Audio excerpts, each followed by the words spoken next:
Good morning pregnant mummy, आप सभी कैसे हैं। आज ये वीडियो उन प्रेग्नेंट मम्मी का कंप्लीट होगा जिसका कि अचानक घर में ही धड़कन कम हो गया था।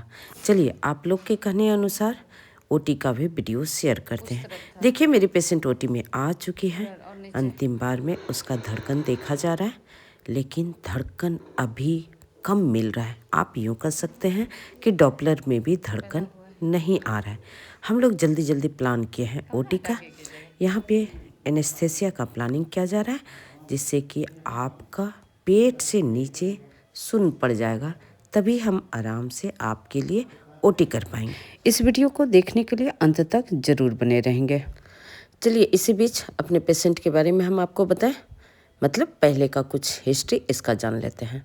ये मेरी वो पेशेंट है जिसका कि चौथा बच्चा है।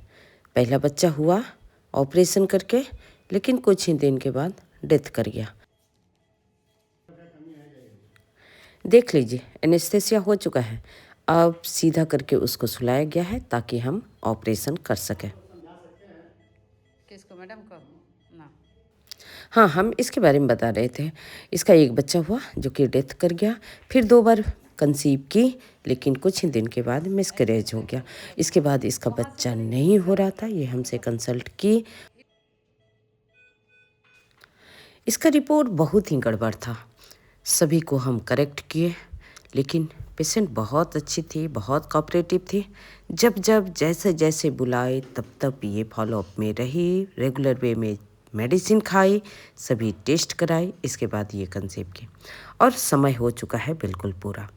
लेकिन मेरे पेशेंट के साथ अचानक शाम से इसको अपने बच्चे का मूवमेंट कम पता चल रहा है। चलिए आप लोग दुआ कीजिए कि बच्चा इसका बिल्कुल सुरक्षित रहे। हम हो चुके हैं रेडी और अब हम हो रहे हैं तैयार ओटी के लिए।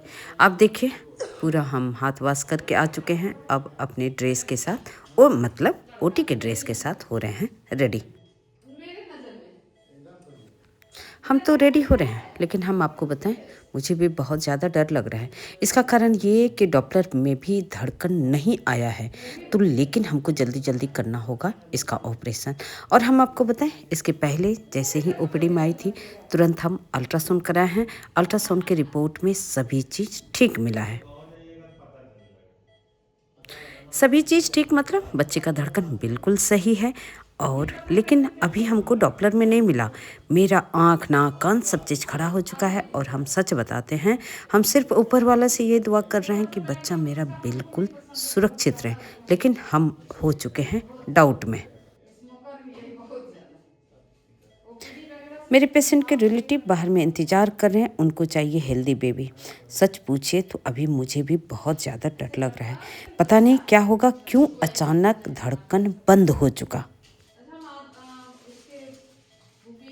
हम आपको बताए थे कि इसका पहला भी ऑपरेशन करके हुआ, लेकिन कुछ ही दिन के बाद, कुछ दिन मतलब 2-3 दिन के बाद ही इसके बेबी का डेथ हो गया।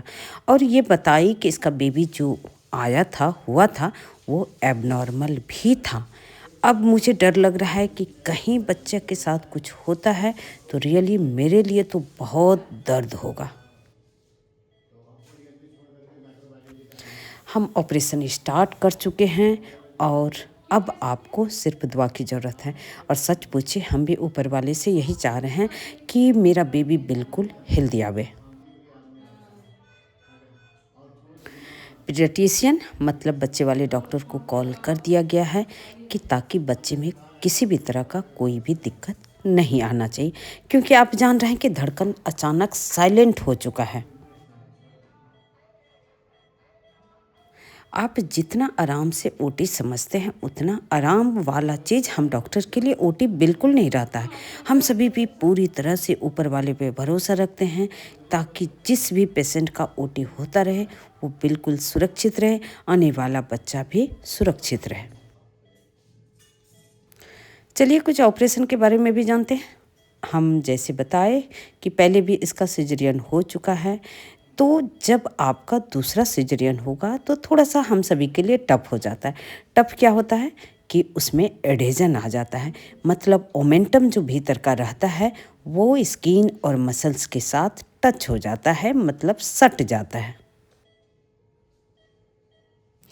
हम आपको बताएं, सिजेरियन 2 टाइप का होता है, मतलब 2 टाइप का होता है, एक हॉरिजॉन्टल और एक वर्टिकल। चलिए हम आपको बता देते हैं कि कैसे आप समझेंगे कि हॉरिजॉन्टल हुआ है या फिर वर्टिकल हुआ है। वर्टिकल सिजेरियन उसको कहते हैं जो कि नाभि के नीचे से आपके पेशाब रास्ते की तरफ, मतलब जहाँ तक आपका बाल रहता है वहाँ तक अगर ऑपरेशन है तो उसको कहते हैं वर्टिकल। शायद आप समझ गए होंगे, मतलब नाभि से अगर नीचे की तरफ लाइन खींचा हुआ है तो वो आपका वर्टिकल ऑपरेशन, मतलब वर्टिकल सिजेरियन किया हुआ है। अब है कि हॉरिजॉन्टल किसको कहते हैं, अगर दोनों पैर की तरफ का लाइन है तो उसको आप हॉरिजॉन्टल बोलेंगे। शायद आप समझ गए।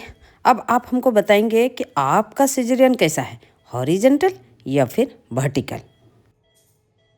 हम आपको बताएं, ज़्यादातर ऑपरेशन हॉरिजॉन्टल होता है, लेकिन कभी कभी किसी किसी का देखा जाता है वर्टिकल की तरफ।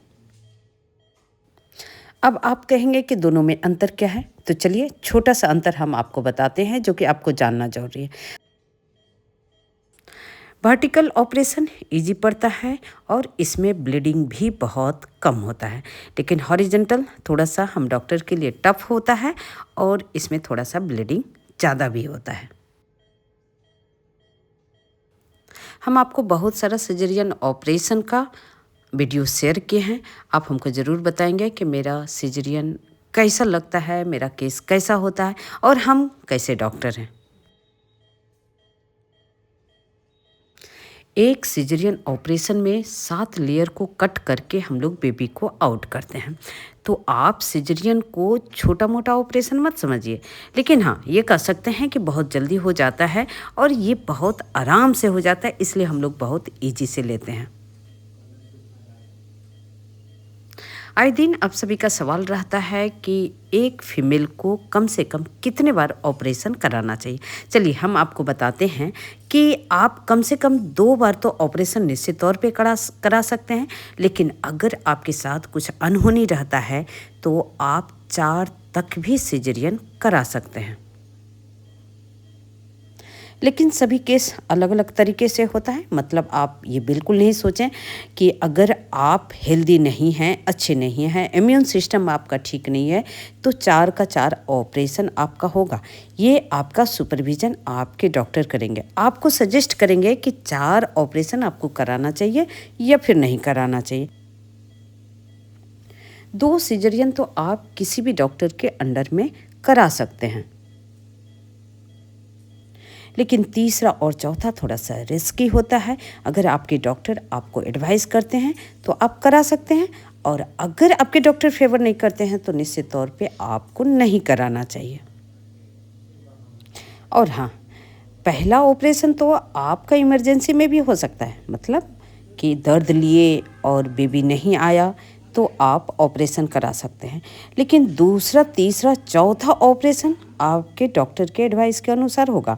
मतलब अगर आप दर्द में जाते हैं, ऐसे कंडीशन में आपके यूट्रस का रप्चर हो सकता है, इसलिए हम डॉक्टर का प्लान रहता है कि समय से कुछ दिन पहले ही बेबी को निकाल लेने से अच्छा होता है। नहीं, अगर पेन में आप जाते हैं तो आपके बच्चा दाने का फटने का डर है, वैसे कंडीशन में आपके साथ आपके बच्चे को भी दिक्कत होता है। मेरे पेशेंट का सेकेंड सिजेरियन हो रहा है और पहला सिजेरियन मेरे अंडर नहीं हुआ था, जिसकी वजह से बहुत ही ज़्यादा एडेजन मिल रहा है और हम बच्चा दाने तक, मतलब यूट्रस तक पहुंच भी नहीं पा रहे हैं, इसीलिए हमको ऑपरेशन करने में थोड़ा टाइम लग रहा है। एडेजन के बारे में हम आपको बताएं कि गट और ओमेंटम आग के मसल्स में सट जाता है, और जब आप इसको सेपरेट करेंगे ना, अचानक कभी कभी कहीं कहीं से ब्लीडिंग भी होने लगता है।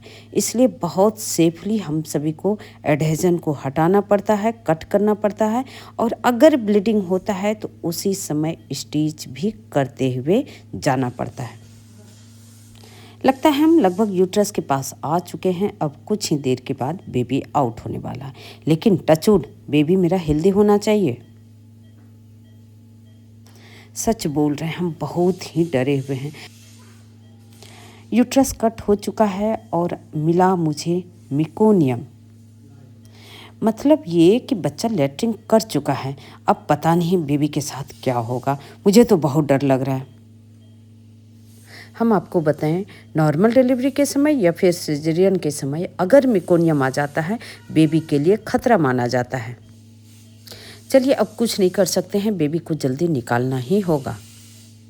और हम आपको बताएं, मेकोनियम उसी कंडीशन में होता है जब बेबी को कुछ भीतर में दिक्कत आता है, मतलब दर्द बहुत हो रहा है, रास्ता नहीं खुल रहा है, या फिर पानी कम है, या फिर कॉर्ड राउंड द नेक है। ऐसे कंडीशन में बच्चा मेकोनियम कर देता है, स्टूल पास कर देता है, जिसकी वजह से बच्चे के लिए खतरा होता है।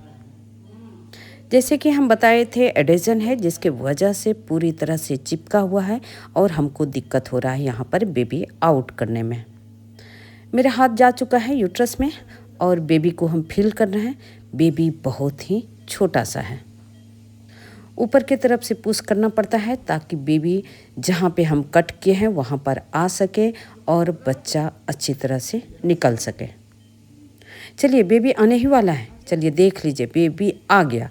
अब आप सभी मिलके बधाई दीजिए। लेकिन पता नहीं बेबी का कंडीशन क्या है, तुरंत देखना होगा।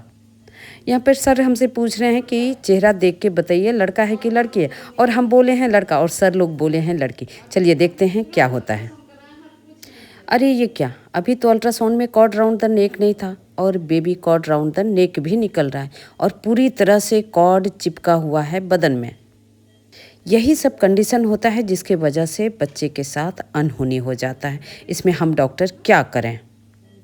आप खुद देख सकते हैं कॉर्ड कितना बुरी तरह से बच्चे में चिपका हुआ है।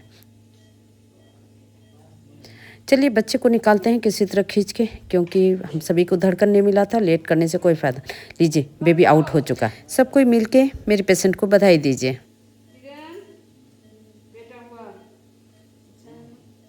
हम अपने पेशेंट को बता रहे हैं कि बेटा हुआ और मेरी पेशेंट पूछ रही है कि बच्चा अच्छा है ना।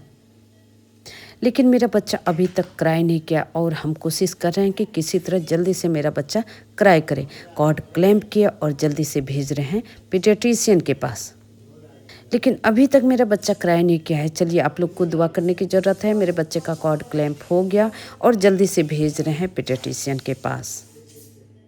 मेरे पास बच्चा अभी तक क्राई नहीं किया और हम तुरंत भेज रहे हैं पीडियाट्रिशियन के पास। चलिए आप लोग को दुआ करने की ज़रूरत है, मेरा बेबी जल्दी से क्राई करे। भगवान इसके बच्चे को निश्चित तौर पे सुरक्षित रखना। सच बोलिए तो मन बहुत डरा हुआ है कि क्योंकि थोड़ा भी बच्चे का साउंड अभी तक मेरे कान में नहीं आया, और हम सब जब बच्चे का साउंड सुन लेते हैं तो मन बहुत ही ज़्यादा खुश हो जाता है। तो लेकिन बच्चे वाले डॉक्टर बच्चे को देखेंगे। इसी बीच हम अपने पेशेंट का कंटिन्यू करते हैं ऑपरेशन, क्योंकि बेबी आउट होने के बाद प्लेसेंटा को आउट करना रहता है। और ये देखिए प्लेसेंटा भी आउट हो गया। अब ऑपरेशन को अच्छी तरह चेक करना पड़ता है कि ताकि कहीं से कोई किसी भी तरह का ब्लीडिंग नहीं हो। तो चलिए अब जैसे ऊपर से नीचे गए थे वैसे ही नीचे से हमको अब ऊपर आना होगा। लेयर टू लेयर स्टिच करते हुए हम ऊपर आएंगे और सभी जगह ये सिक्योर करेंगे कि ब्लीडिंग थोड़ा भी अब नहीं होना चाहिए। मेरा कान खड़ा है बच्चे का आवाज़ सुनने के लिए, लेकिन अभी तक बच्चा का आवाज़ बिल्कुल सुनाई नहीं दिया है। हम अपने स्टाफ से पूछ रहे हैं कि बच्चे का कंडीशन क्या है। चूँकि मेरी पेशेंट जो है कॉन्शियस है, मतलब सुन सकती है अच्छी तरह से, इसलिए मेरी स्टाफ इशारे से बात कर रही है कि बच्चे का कंडीशन बहुत अच्छा नहीं है। आप सभी मुझे कहाँ से फॉलो कर रहे हैं निश्चित तौर पे कमेंट बॉक्स में कमेंट करेंगे। सच पूछिए तो अब ऑपरेशन करने में मन नहीं लग रहा है, क्योंकि अभी तक बच्चे का आवाज़ कान तक आ नहीं रहा है। जो मेरे चैनल पे नए हैं और सब्सक्राइब नहीं किए हैं, मेरे चैनल को सब्सक्राइब कीजिए। Thank you.